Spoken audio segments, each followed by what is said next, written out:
lewat firman ini mengingatkan kita untuk jangan main-main dengan ibadah, ya. Jangan kita ibadah hanya sekedar, jangan kita ikut doa hanya sekedar, tapi kita mau melakukan itu dengan tulus karena kita rindu untuk berjumpa dengan Tuhan. Kita rindu untuk mengalami Tuhan. Kita rindu untuk kita sama-sama punya beban. Kita mau berdoa untuk bangsa ini karena ini bangsa kita ini adalah tanggung jawab kita semua. Ya, teristimewa kita anak-anak Tuhan. Untuk itu saya sangat diberkati di dalam pembacaan kita tanggal 24 Oktober ya di 2 Timotius 3 ayat 1 sampai 5. Saya bacakan, dikatakan begini. Ketahuilah bahwa pada hari-hari terakhir akan datang masa yang sukar. Ingat, hari-hari terakhir, kita sudah ada di hari terakhir. Akhir zaman, saudara, ya. Dan dikatakan ayat bilang masa yang sukar. Manusia akan mencintai dirinya sendiri dan menjadi hamba uang. Mereka akan membual dan menyombongkan diri. Mereka akan menjadi pemfitnah. Mereka akan berontak terhadap orang tua dan tidak tahu berterima kasih. Tidak mempedulikan agama. Tidak tahu mengasihi, tidak mau berdamai. Suka menjelekkan orang. Tidak dapat mengekang diri, garang, tidak suka yang baik, suka mengkhianat, tidak berpikir panjang, berlagak tahu, lebih memenuhi hawa nafsu daripada menuruti Allah.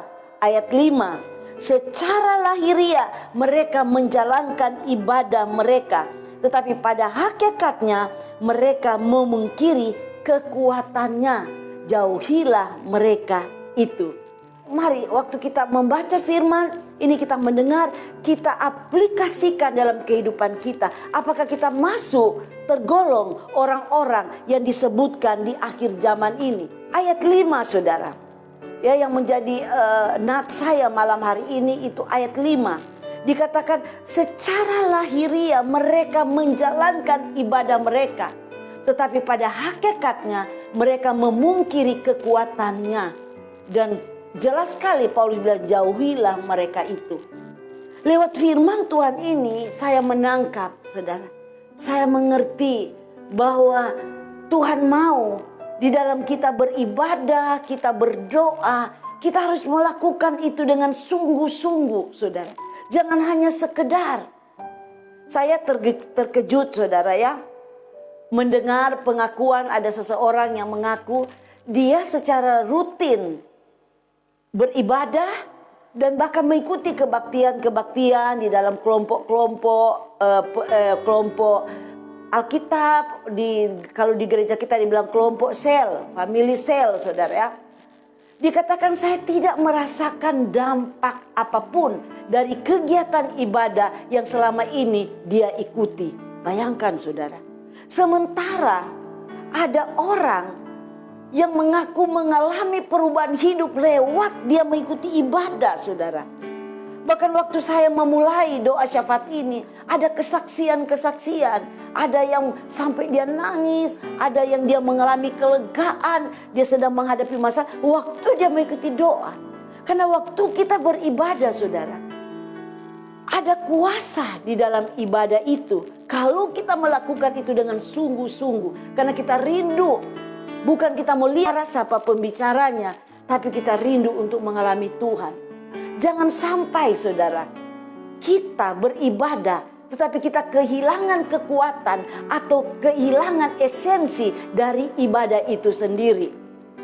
Sebab dalam setiap ibadah ada kuasa Tuhan yang bekerja, yang sedang bekerja dan sanggup mengubahkan siapapun yang percaya, yang sungguh-sungguh datang mencari Tuhan.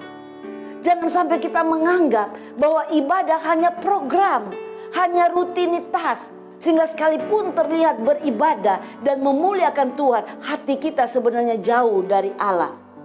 Hati kita ada ikut doa, ada beribadah, tapi pikirannya kita kemana-mana, saudara, tidak terfokus kepada Tuhan.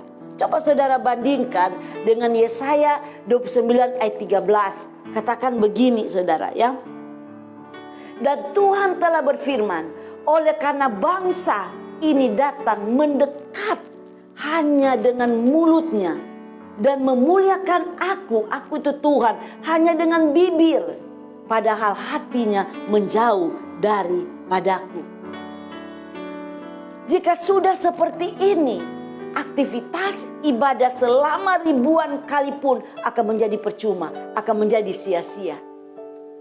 Orang yang jahat tetap berbuat jahat, orang yang menjadi hamba uang tetap menjadi hamba uang, dan seterusnya. Saudara baca aja di dalam 2 Timotius 3 ayat 2-4. Dikatakan begini, manusia akan mencintai dirinya sendiri dan menjadi hamba uang. Mereka akan membual, menyombongkan diri, dan lain-lain dan lain-lain. Saudara baca seterusnya di rumah. Untuk itu malam hari ini saya mengajak, mari kita perhatikan baik-baik bagaimana ibadah kita, saudara. Untuk itu ada 2 hal yang saya mau sampaikan, tapi malam hari ini saya sampaikan 1 hal saja. Nanti kita sambung hari Sabtu hal yang kedua. Yang pertama, memang hari-hari terakhir semakin sukar dan berat. 2 Timotius 3 ayat 1, ketahuilah bahwa pada hari-hari terakhir akan datang masa yang sukar. Jadi kalau kita sedang menghadapi masa yang sulit, masa yang sukar saat ini, sudah katakan dengan jelas kepada kita, saudara. Ya, makanya Rasul Paulus menyampaikan firman Tuhan ini, saudara. Itu sudah 2000 tahun yang lalu. Dan Paulus menggunakan istilah hari-hari terakhir, atau kita bilang akhir zaman, saudara. Ya, hari-hari terakhir, tentang ada suatu masa yang sulit, yang sukar katanya. Dalam bahasa Yunani, kata sifat dikatakan kalepos. Pada dasarnya berarti sukar atau sangat berat. Pengertian berat, berat untuk dipikul, saudara. Banyak orang bilang, berat sekali pikulan saya, berat sekali apa yang saya alami. Ini yang sudah dikatakan oleh Paulus. Ini masa-masa sulit. Sulit untuk dipikul secara fisik, secara mental. Atau juga berat untuk kita hadapi. Ganas, bahaya, penuh ancaman. Terus memberikan kita sedikit gambaran tentang masa-masa suram yang akan kita hadapi, atau gereja kita akan hadapi di masa-masa terakhir ini. Masa itu akan penuh penderitaan dan mara bahaya. Berat untuk ditanggung dan sukar ditanggulangi. Kita hadapi saat ini pandemi. Sudah berapa bulan? Sudah segala macam cara, saudara. Berat sekali.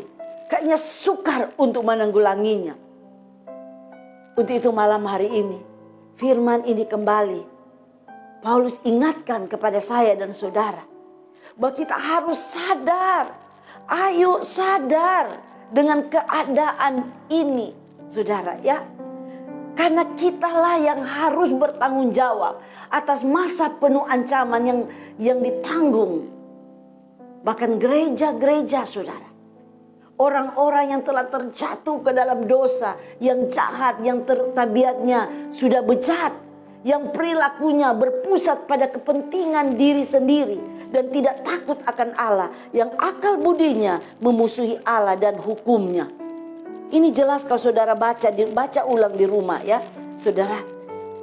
Jelas sekali semua yang orang-orang yang berbuat jahat, menyebarkan kejahatan, kemurtadan, saudara, menentang Allah.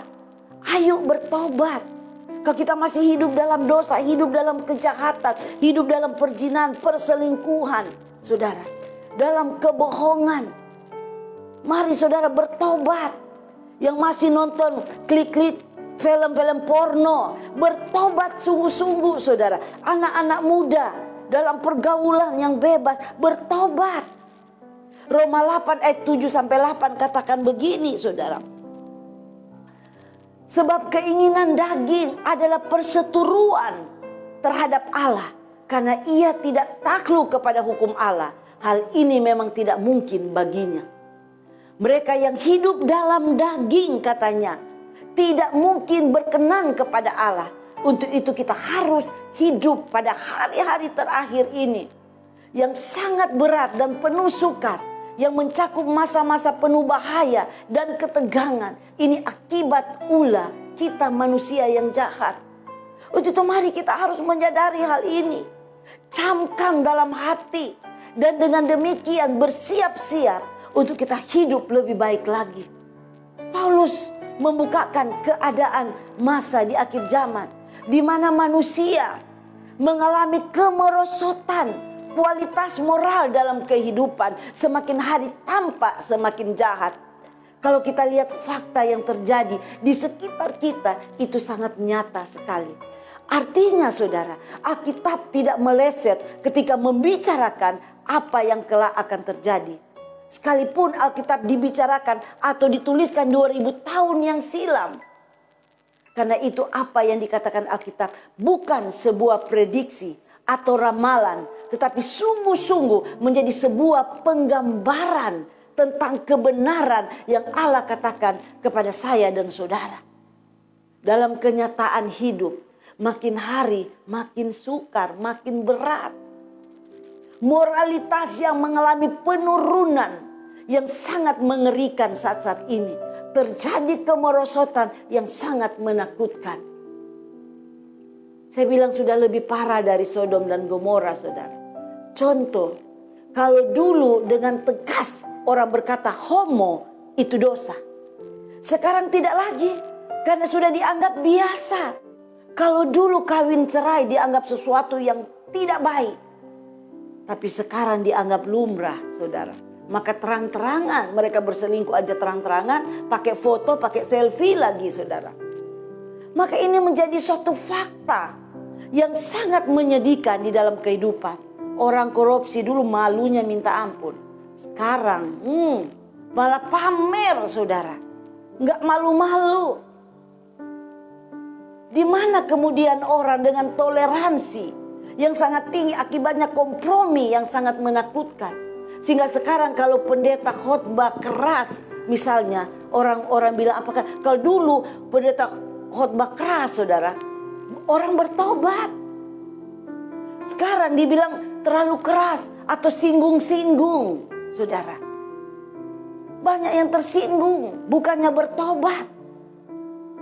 Tetapi sejatinya ketika kita lihat sejarah dan perkembangan filsafat dunia, maka kita akan mendapati dunia sedang berubah. Dulu anak-anak kalau kurang ajar sama orang tua, kan dikatakan anak-anak itu jahat sekali, nggak bagus.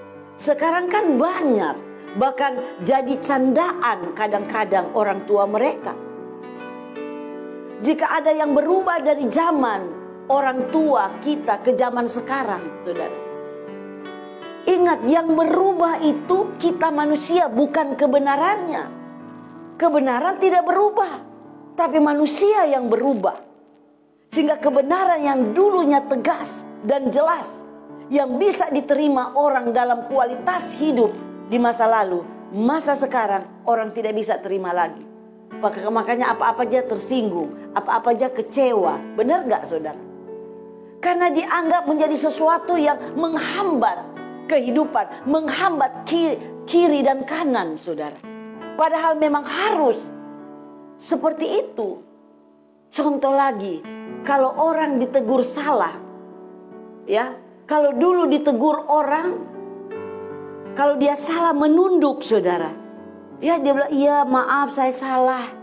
Tapi sekarang malah melotot, bukannya menunduk, menyadari kesalahan malah melotot, dipelototin juga pemimpinnya atau orang yang lagi menegur. Bahkan ada yang berkata, memang saya salah pak, memang saya salah bu, tapi caranya negurnya dong, jangan begitu. Wow, bukannya kita menyadari, tapi meributkan caranya.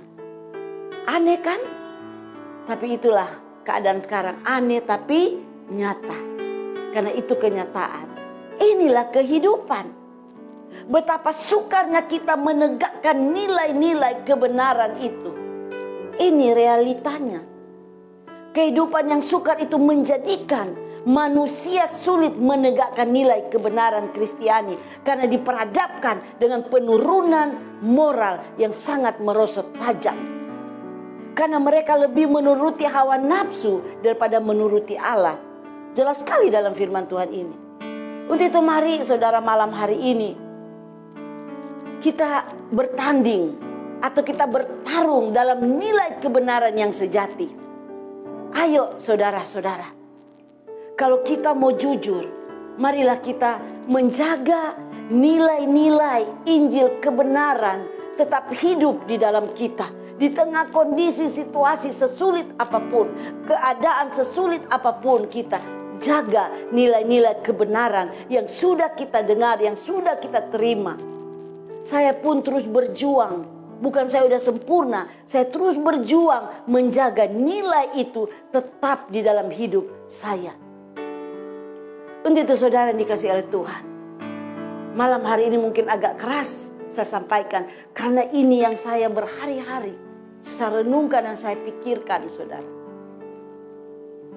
Jadi yang pertama, kita harus menyadari bahwa memang waktu kita ini, hari-hari kita semakin sukar dan semakin berat. Hidup kita ini tidak main-main. Makanya Rasul Paulus bilang, saat-saat ini bukan saat kita berjalan, tapi kita harus berlari. Harus cepat, harus jeli melihat keadaan, melihat kesempatan yang ada. Tapi tetap pada nilai-nilai kebenaran. Kita harus punya integritas, saudara, ya, di dalam kehidupan kita. Untuk itu malam hari ini cukup sampai di sini.